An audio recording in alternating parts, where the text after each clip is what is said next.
This is me being able to get a second shot at something that I loved as a kid, and that is becoming a firefighter. I don't think it gets any more essential than that.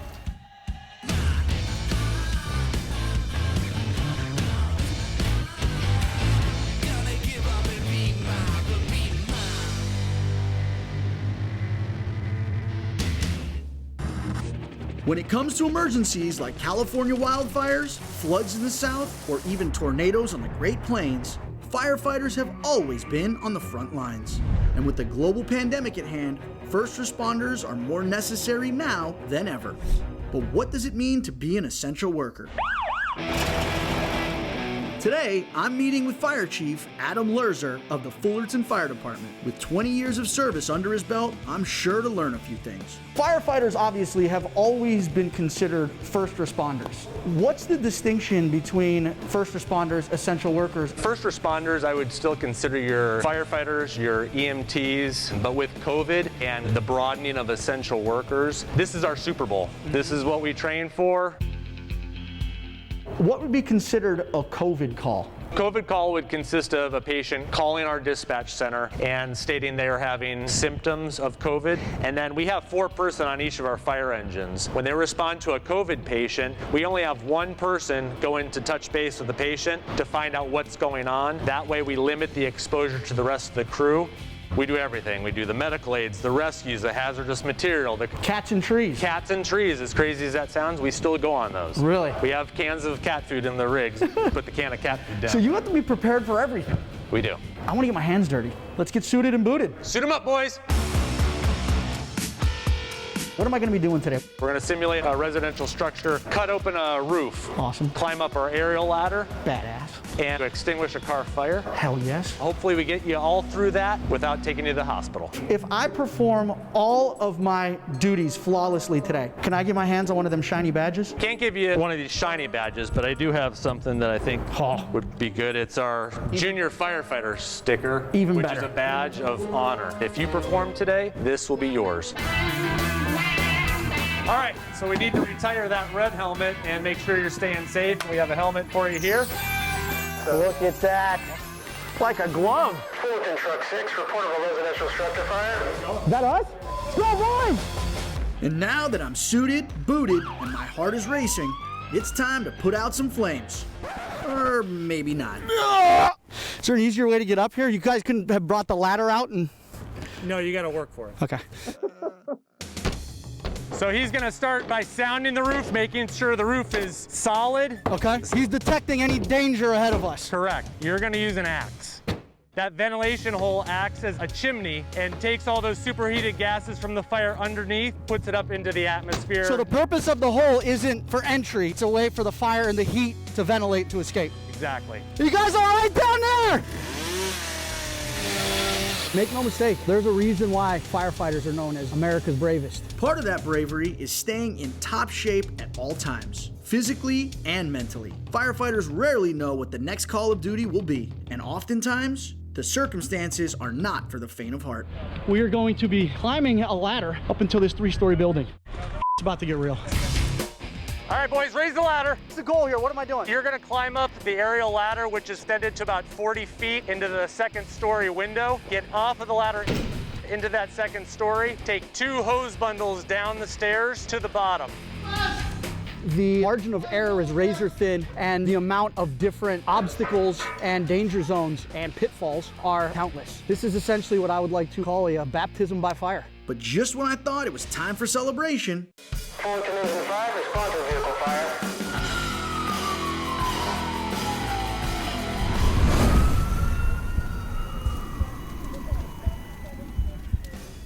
This, hands down, is right up there as difficult as anything I've ever done. Hats off to the men and women. There's a reason why they are America's finest, America's bravest, and it's because of what you just saw here. While firefighters obviously are known for doing very rigorous tasks like this, I think now they've found a newfound calling during this whole pandemic, which is to be on the front lines of not just fires, not just saving people from burning buildings, but from saving people from an epidemic that has scorched this entire country, the entire globe. Chief, I just want to thank you for having me today. And you passed the rigors of the beginning parts of being a firefighter. Now, as cool as this is, you know what I really want? Your Junior Fullerton Fire Department badge. So Only took me 20 years. christen you with that. Look, Mom! Congratulations. I'm a junior firefighter.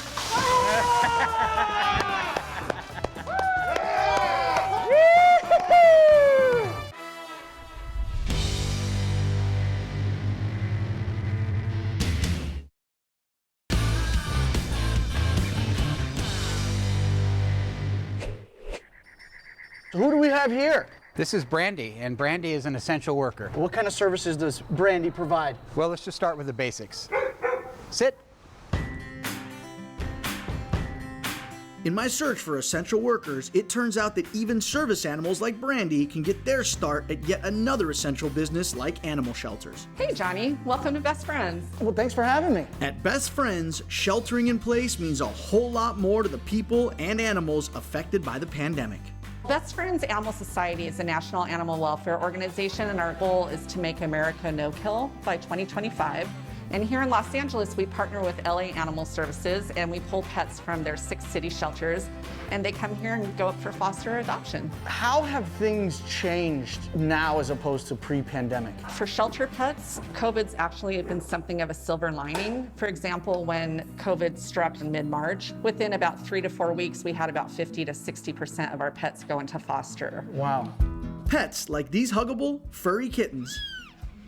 These kittens won't be ready for adoption until they hit the 2-pound mark, at which point they can be adopted. What we want to do is get them to that 2-pound mark. Oh, was that a sneeze? Was that a sneeze? And lovable dogs like Einstein. Look at this handsome little boy. Is he not the cutest little man? So what roles do the essential workers play here at the shelter? They're cleaning kennels, walking dogs, making sure everybody's healthy and happy. Our workers are essential because pets are essential to our well-being and our happiness, and without our essential workers, we wouldn't be able to care for these pets. We have alliances with certain groups that takes the training even further. There's a group called Paws for Life, for example. What is Paws for Life? Meet service dog Brandy. Not only does she come from a shelter herself, but has gone on to become an essential worker and lifelong companion. And with the help of Paws for Life Canine Rescue, top trainers like John Grobman give dogs and humans a second shot at life. Paws for Life Canine Rescue is an organization that rescues dogs from overpopulated shelters throughout California, sends those dogs to one of our 3 prison programs where the dogs are trained by our incarcerated trainers. These are prison inmates? Yeah, these are inmates sentenced anywhere from 10, 20, 30 years in prison to life without the possibility of parole. We have approximately 165 men in 3 different California prisons that are training our dogs for us. By us bringing those dogs into the prison system, it's a win-win. For people that are incarcerated, it gives them an opportunity to make amends back into the community, and for the dogs, it gives them their second chance in life. And for Brandy, that second chance came in the form of becoming an essential addition to her new family. Brandy was placed with a young lady who was shot in the abdomen during the Saugus school shooting, and she's a working essential dog for her. I don't think it gets any more essential than that. One of the things that she does is she retrieves medication. Brandy, get meds. You gotta be kidding me. Good girl. Brandy, go find Johnny. There she is. There Yes, she good is. girl. How did you get involved in this program? My journey into the California prison system began with being found guilty under the California 3 strikes law. I was given 6 life sentences consecutive to 40 years for nonviolent crimes. The day I was sentenced was one of the most devastating moments of my life.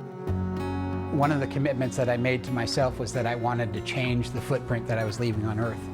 I started seeing things about myself that I actually liked. I wanted to help people and be of service to others. And it doesn't matter what I'm gonna get emotional, it doesn't matter what the system says about you. I'm a good human being. Ultimately, I became the first person in California to receive a recall of commitment. Based on my exceptional conduct, my case was sent back to the sentencing court, and the court had the opportunity to look at the person I'd become and how I had transformed, and ultimately they took back all my life sentences and released me without parole or probation. I immediately went back to work inside the prison and provide opportunities for other men to come home to their families. I go in and I do training seminars with the guys, and So you're like the Caesar Milan of San Quentin. no, wait, well, but I love that. Do you think you would actually be able to train me? Absolutely. Why don't we give it a shot? So this is like yard time. This is yard time for the dog, yeah. What I'm gonna have you do is lure her by taking that treat, holding it in front of her. A carrot and a stick. Yeah, carrot and stick, yeah. And then you can just tell her, let's go, and bring her down the ramp. Now I want you to try it again without holding out the treat. I want you to just say ramp. Brandy, ramp. Wow. You're better behaved than most people, you know that? That was fantastic. What You're a on your good way girl. to becoming a professional All dog right. trainer. Oh, there you go. Wait, sit. Atta girl. I understand now why trainers like yourself and these amazing animals like Brandy are indeed essential workers. Thank you, Johnny. I appreciate the opportunity to come share the work we're doing. I did learn one more command for Brandy here. Brandy, lay on, give me a kiss. Oh, aren't you the sweetest ever?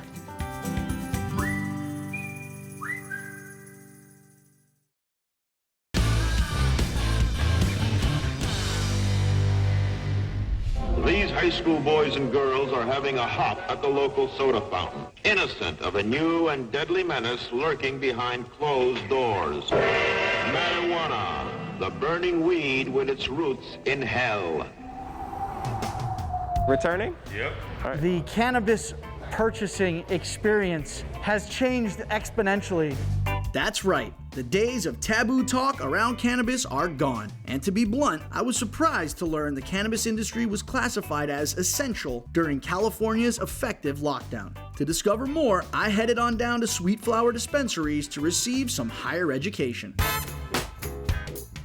During the beginning of the pandemic, paint us a picture of what it was like here at the dispensary. So within minutes of the mayor announcing that LA was going on lockdown, our orders skyrocketed. We went from doing 3 deliveries a day to 45 deliveries within 20 minutes. It went from being frowned upon in society to now being deemed by the government as an essential business. I think that's pretty incredible. It's really validating for us to know that we've been deemed essential. Cannabis has been such a hot topic and controversial to so many, and still very much illegal in other states. So I hope that California showing that it's essential is a move in the right direction for our country.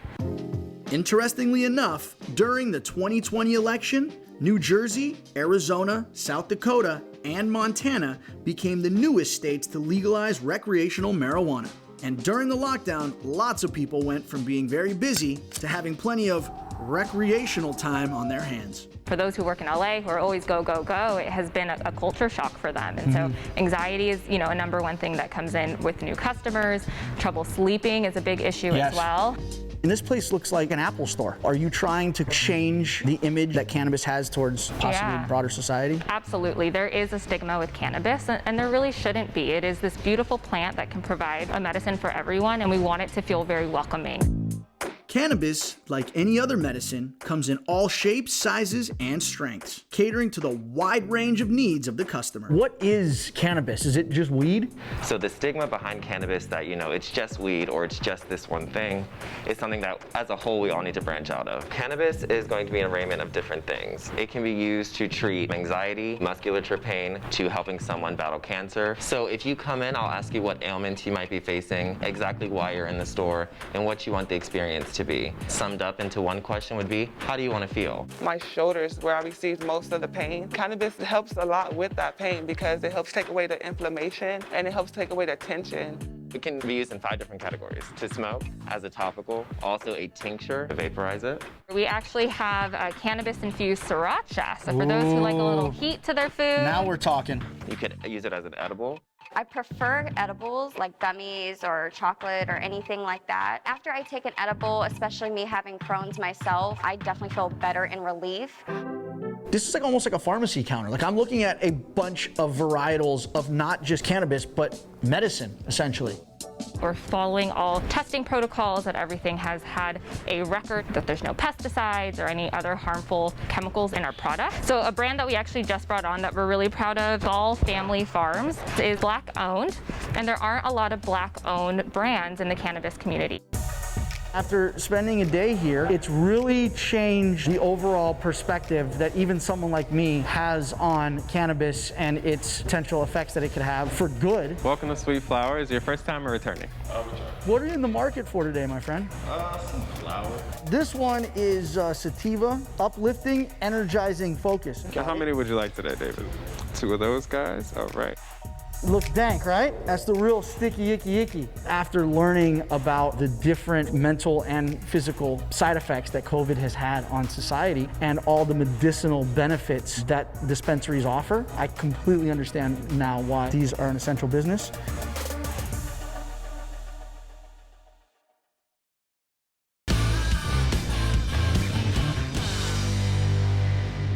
We got some spaghetti with meatballs, some turkey carnitas, sockeye salmon with brown rice. Man, I'll tell you what, it's good to know that people that are eating from this food pantry are eating very well. Who's getting the brisket? From small to large families, homeless individuals, to even our 4-legged household members, the West Valley Food Pantry has been serving underserved communities since long before the pandemic. It was founded 35 years ago. There was a recession in 1985. And after its founding, other civic groups found out about it and wanted to be a part. And to help me do my part, Debbie is showing me what her lifetime of volunteering is all about. Turns out, many hands make light work. Come on, Johnny, you're taking too long. All right. This is early for me, all right? I'm usually still asleep at this time. Take me through what goes on a day at the food pantry. The staff starts arriving at 7 o'clock in the morning, and they set up tents and they set up tables in order to prepare for the deliveries that are coming in. So it's all fresh produce that's been donated from 10 local grocery stores. Wow. So what's this space here, Debbie? Back in BC, before COVID, we used to serve all of our clients in here, but now it's actually a staging area where Megan and Roya go through and they have volunteers and they're sorting, bagging, they're getting it ready to go into the cars. 6 bagels, does it matter which one? Or just an assortment? Whoops. Who pays for all this? Foundations, we write for grants, but mostly I have to tell you it's the neighborhood. People write us checks for $10, for $100, for $1,000. They all mount up, and I'm buying anywhere from $10,000 to $20,000 worth of groceries a week.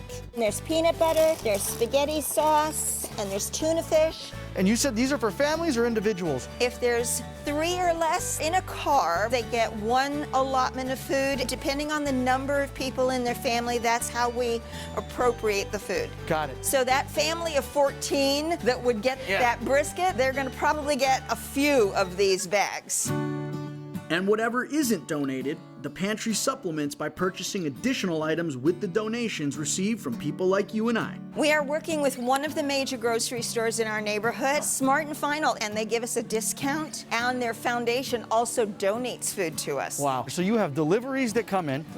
You have deliveries going out. Deliveries going out. You have people sorting the deliveries that were made. There's rice that we purchase, and then there's chili, there's green beans, tuna fish, ending with the peanut butter down at the end there. And where can they go to make a donation? Our website or Facebook, westvalleyfoodpantry.org. You also have individuals, coming through here and picking up? The cars you can see are already starting to line up. I mean, these are people that are completely reliant upon this food pantry for meals and for nourishment. Without this food pantry, one wonders what these people would do to feed themselves and to feed their family. All right, come on in. We are open for business. This pandemic has affected people that up to just a few months ago might have been upper middle class, and it's affecting everyone all the same. And how does a food pantry differ from a food bank? It would be if you compared a food pantry and a food bank to a grocery store chain. There's a central warehouse, and that would be the food bank. Then the food bank distributes to all of the neighborhood food pantries in its area. So the food bank then is the larger plant that then supplies the food pantry? Yes. How much have you seen the demand here increase since the start of the pandemic? We went from feeding 3,000 in February to 10,000 in March. You guys really are on the front lines here. Absolutely. This is what the people need. That is our whole mission, is to feed the hungry. They get a milk, okay, and a pizza. And for those who can't leave their homes, like seniors, the West Valley Food Pantry delivers. We are now en route to deliver them to the Path Senior Assisted Living Facility. The low-income seniors are all trying to survive on Social Security. And they're making choices between medication and food. And that should never be a choice. And that should never be a choice. This is just one of the many food pantries, food banks that is doing this. And it really does put things into perspective, and it gives you kind of an idea of the size and the scope of the amount of people that are in need right now. My ortho told me this is great for my lower back. So many of us take the idea of being able to put food on the table for granted, and today that's really been put into perspective for me. It's been an eye-opening experience, and I'm just honored that I'm able to help the community, give back, provide much needed help and services and resources. It's a small drop in the bucket. I'm doing what I can to do some good.